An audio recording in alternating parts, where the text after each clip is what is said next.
స్వామివారి యొక్క దృష్టితో బాగా జరిగింపు చేయాలని చెప్తూ స్వామివారికి ఇష్టమైన హారతి సుదర్శన చక్ర హారతి.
శివుడి ప్రత్యేకగా ఆ శివనామస్మరణ కార్తీక నామస్మరణలో ఇస్తున్నటువంటి శివుడికి బిలపతి హారం సమర్పిస్తూ శివం శివం శివంతో సమానం శివం శివమయం.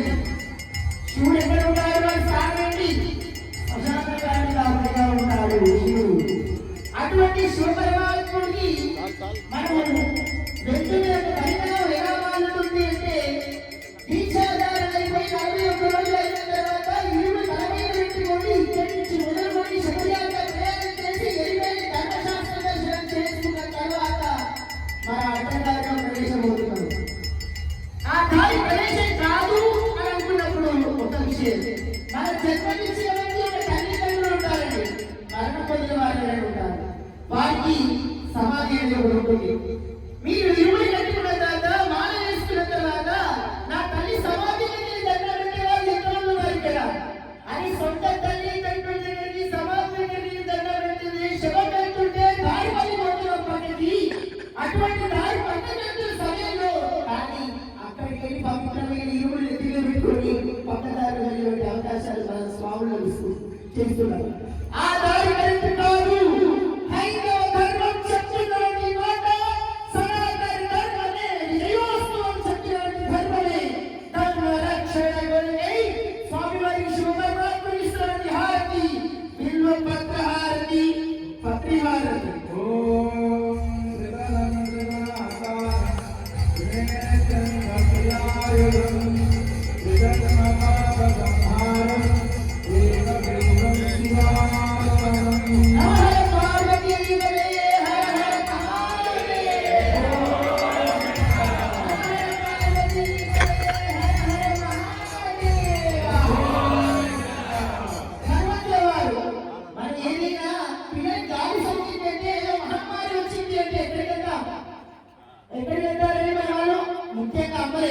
చక్కగా పిల్లలు తీసుకొని వెళ్ళి ఒక దగ్గరికి వెళ్ళి అక్కడ ఊరు వేసేటువంటి మంత్రం తెచ్చుకొని వస్తారు తల్లిదండ్రులు. ఆ మంత్రమేమో తెలియదు కానీ మీ అందరికి ఒకటే చెప్తున్నానమ్మా, మీ పిల్లలకి ఏమైనా రోడ్డు ఆరోగ్యం బాగాలేకపోతే కష్టం వచ్చినా ఏదైనా 3 రోజులు దాటినా సరే మనకంటూ పరాక్రమ విష్ణుశాలి అయినటువంటి ఆంజనేయ స్వామి వారు ఉండగా వేరే అవసరం లేదు. మనకి హనుమంతుల వారి రక్షణ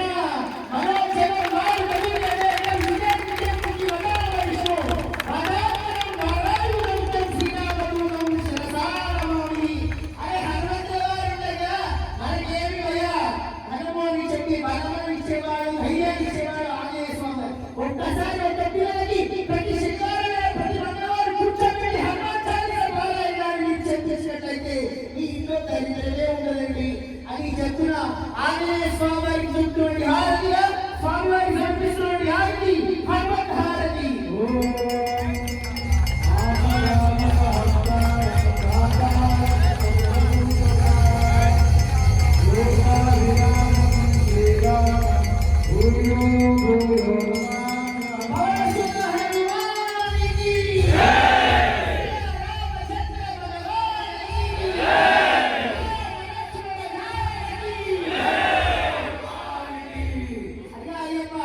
మేమందరం కూడా పట్టాలు రాగానే శబరిమల అంతా కూడా కల్లోలంగా ఆనందంగా ఉంటుంది స్వామి. మరి ఆ శబరిమల అంతా కూడా వెళ్ళినప్పుడు నెరవేరి శాస్త్రం నుంచి కూడా తిరువాభరణాలు ఊరేగింపు సమయంలో ఆ సమయంలో నువ్వు మాత్రమే ధర్మ మాత్రం పెట్టుకున్నావు ఆభరణాలకి. మరి మేమందరం ఇరువురు కట్టుకొని శబరిమల యాత్ర వెళ్తుంటే ఆ ఇరువురు రక్షణ ఎవరుంటారు కనుక మా వైపు కూడా ఆ ధర్మంతుని రప్పించగలిగా ఇస్తున్నటువంటి హారతి కరుణ హారతి. తత్పురుషాయ విద్మహే మహాసేనాయ ధీమహి తన్నః షణ్ముఖః ప్రచోదయాత్. తత్పురుషాయ విద్మహే సువర్ణపక్షాయ ధీమహి తన్నో గరుడః ప్రచోదయాత్.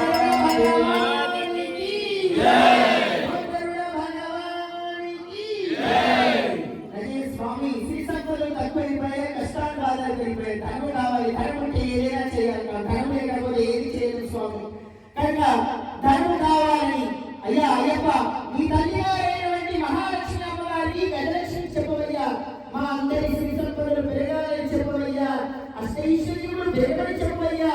అయ్యా అయ్యప్ప ఆ అమ్మకు చెప్పయ్యా ఇచ్చినటువంటి హారతి గజేంద్ర హారతి గజలక్ష్మి హారతి. తత్వమిమభిధమునా పునఃతో యత్ర ధీరా మనసా వాచమగ్రజా అత్ర సఖాయ సఖ్యాని దానవే భద్రైష లక్ష్మీర్నిహితాధివాసీ. మహాలక్ష్మి మాలికి మంజు మాతాకి కష్టాలు బాధలు ఎక్కువైపోయాయి.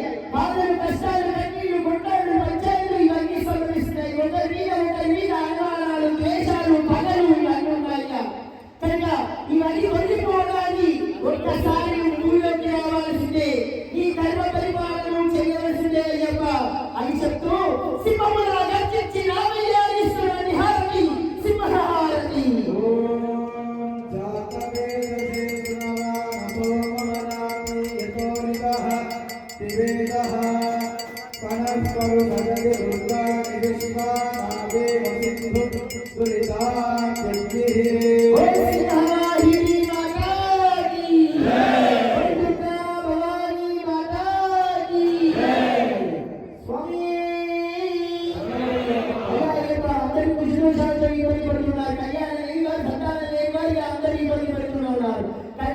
అయ్యప్ప ఈ సోదరుడు చెప్పవయ్యా, సుబ్రహ్మణ్యేశ్వర స్వామి వారు చెప్పవయ్యా, ఎటువంటి దోషములు లేకుండా కాపాడని చెప్పవయ్యా ఇస్తున్నటువంటి హారతి మయూర హారతి సుబ్రహ్మణ్య హారతి. తత్పురుషాయ విద్మహే మహాసేనాయ ధీమహి తన్నః షణ్ముఖః ప్రచోదయాత్.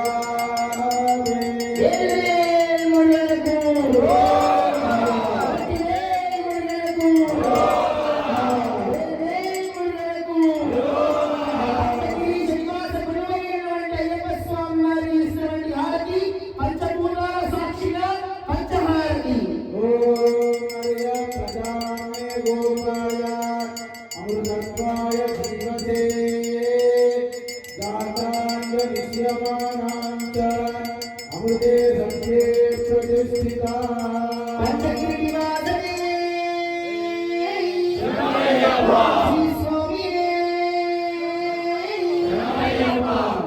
సప్తహాన్ని 7 అంటారు.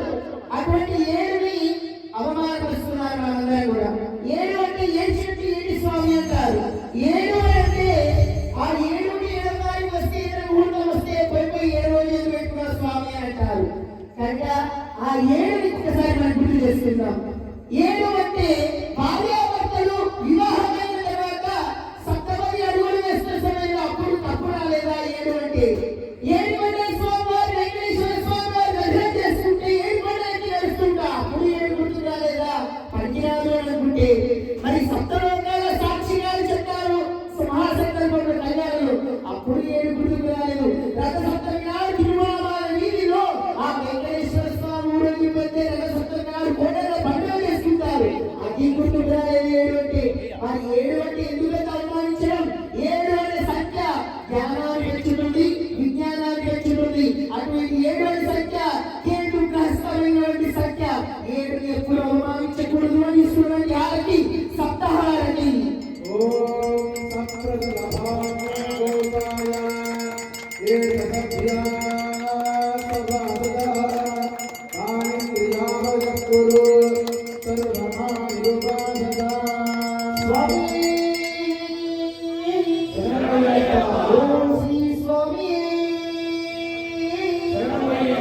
సనాతన ధర్మం ధర్మం ధర్మం ధర్మం ధర్మం అంటున్నారు.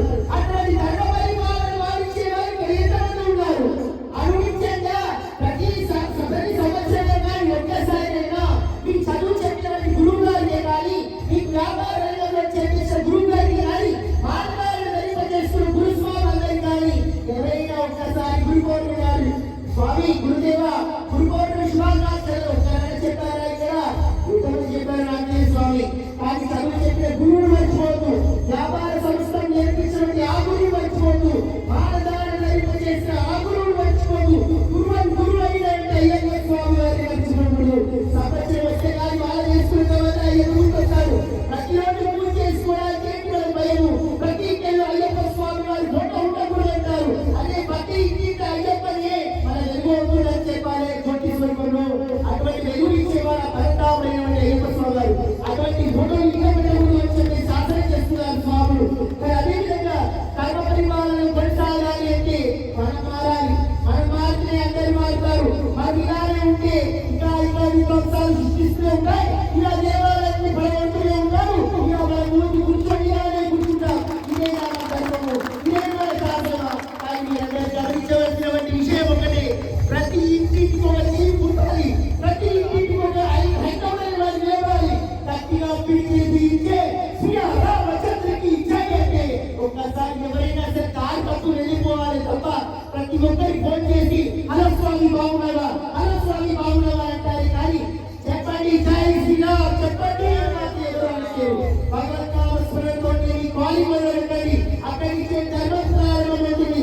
సనాతన ధర్మం అస్తిత్వంలో వ్యాపించాలంటే మనం ఏం చేయగలం? మనం లేకపోతే సనాతన ధర్మం అంతా భూస్థాపితమైపోయి ఇదంతకాలం కూడా ఉంటాయనే సమయం తెలియజేస్తూ సనాతన ధర్మమే అష్టదిక్కులుగా వ్యాపించాలని స్వామి అయ్యప్ప సనాతన ధర్మ పరిపాలకుడిగా ధర్మశాస్త్రాలు 8 రోజులుగా ఉన్న స్వామి వారికి ఇస్తున్నటువంటి హారతి అష్టారతి.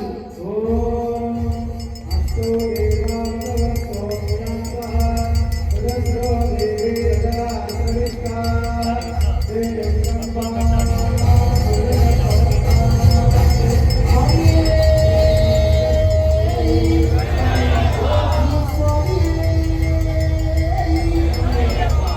అందరి కోరికలు ఉన్నాయి. వచ్చిన వాళ్ళందరి కోరిక కోరే స్వామి. ఈ మనుషులు ఏ కోరిక కోరారో నాకు మాత్రం తెలియదు. వచ్చిన బంధుమిత్రులు కూడా ఏ కోరిక కోరుకున్నారో నాకు తెలియదు. ఉదయం నుంచి కూర్చున్న కూడా కార్యక్రమంలో కూర్చొని ఆ తెలివి ఎంత అయిపోయిందా కళాన్ని కూర్చున్నారు స్వామి. ఎక్కడ పడుకుంటూ సేపు అదేవిధంగా మీరు దండ పెట్టుకుంటారు. ఏదైనా మనసులో కోరిక ఉంటారు. కోరిక అనేది కుంభవృష్టి లాంటి కడుపులో ఉన్న కోరికలన్నీ నెరవేరాలని కాదు. ఏదైనా ఒక కోరిక మాత్రమే లేవాలి. కానీ ఈ రోజు ఇక్కడ ఈ సంవత్సరంలో మీరందరూ కోరుకోవాల్సినటువంటి ఒకటే ఒక కోరిక. ఆ కోరిక ఏంటి అంటే అంధకారమందే అలవడించి నేను కన్ను నుండి కూడా కారణి అని చెప్పిన పాఠార్థం ఉంది కదా. మరి చిరంజీవి అయినటువంటి వాడు మా యొక్క లీలామూర్తికి కళ్ళు అనేది అంధకారంలో ఉంటుంది. భగవంతుడి వారు గుడ్డివాడు కాదు. కానీ ఇలాంటి వాడు మాత్రమే గొప్పవాడు. ఎందుకు అంటే మనము రోజు పాపాలను చూస్తూనే ఉన్నాం స్వామి. ప్రతిరోజు పాపాలను చూస్తూనే ఉన్నాం. ప్రతిరోజు విరాటకాలు అన్ని కళ్ళతో పాపాలు చూస్తున్నాం కానీ ఇతనికి మాత్రం భగవంతుడు కనిపిస్తూ నేనే దేవుడిని, నువ్వు ముందరికి వెళ్ళు నాన్న, నేను ఉంటాను అంటే అని చెప్పి ధైర్యం ఇస్తున్నవాడు ఈ పిల్లవాడికి. కనుక మనందరి వాడు కన్ను చూపు ఏదైనా చూడాలి అని మీరందరూ దండం పెడితే అయ్యప్ప స్వామి దండం పెడితే వచ్చే సంవత్సరానికల్లా ఆ అయ్యప్ప స్వామి నెరవేర్చాలని ఆ మనసులో కోరిక లేవు. ఈ చిరంజీవి కోరిక ఏదైనా కొద్దిగా మనశ్శాంతి కలిగి తల్లి తండ్రులు ఇద్దరికి ఆనందం వచ్చేసి అదేవిధంగా అమ్మాయి కూడా అదే లోకంలో కొద్ది భావిస్తూ అటువంటి అమ్మాయి కూడా ఎటువంటి ఇబ్బంది లేకుండా